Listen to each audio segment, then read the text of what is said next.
Hi guys, it's Casey back in our Monarch Waystation to give you a little bit of an update on some of the native plants I've highlighted earlier in the summer.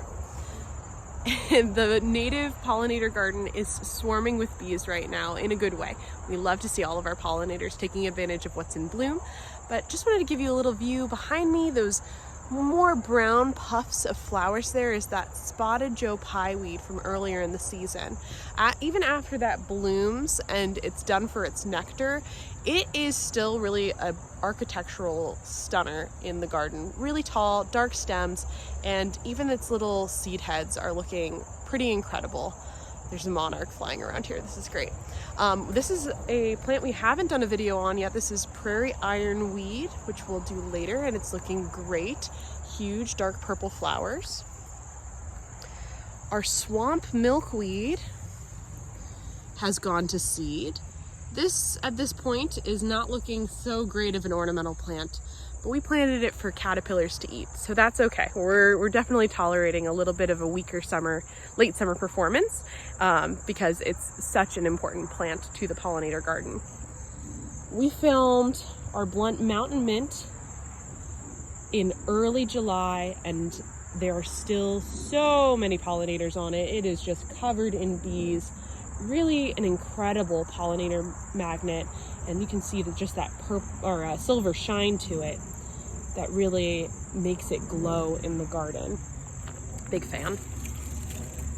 There's a calycanthus over there that we haven't talked about before, but it's not doing anything spectacular. Probably my favorite one right now, that Great Blue Lobelia that I highlighted in mid-July, again, we are almost in September, has put out so many more spires. It's a full 3.5 feet tall, covered in bumblebees, still putting out blooms. Really an incredible plant. Exceeded my expectations by far. It is planted next to a white turtlehead. You can see the bees are still going for that too. It's got a little bit of powdery mildew on the leaves, and there's a big old weed growing in the middle of it, but it is doing exactly what it's supposed to do, flowering in this late summer, giving some unique shaped blooms for a lot of bumblebees to be able to get access to, and hopefully some caterpillars will find it as well. That's probably the most spectacular thing. So I said the calycanthus wasn't doing anything. I lied. Calycanthus is a shrub, and it puts out this burgundy magnolia-like flower, although much smaller. You can see it's a really sprawling shape. It's not super tidy for the garden.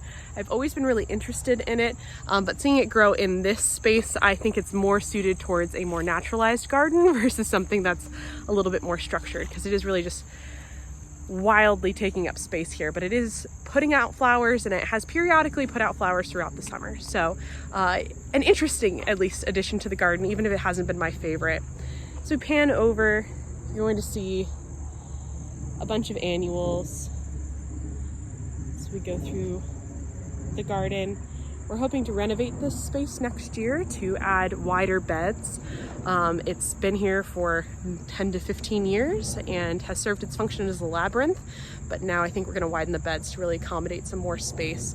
And I'm not sure if you'll be able to see it, but there are some monarchs flying around in the background from our butterfly festival. So some really great plants just still performing in this late summer, almost September, here in Phoenixville, Pennsylvania. There's still so much to enjoy in the garden. So if your late summer's looking a little weak, consider some of these native plants behind me if you want to attract pollinators too.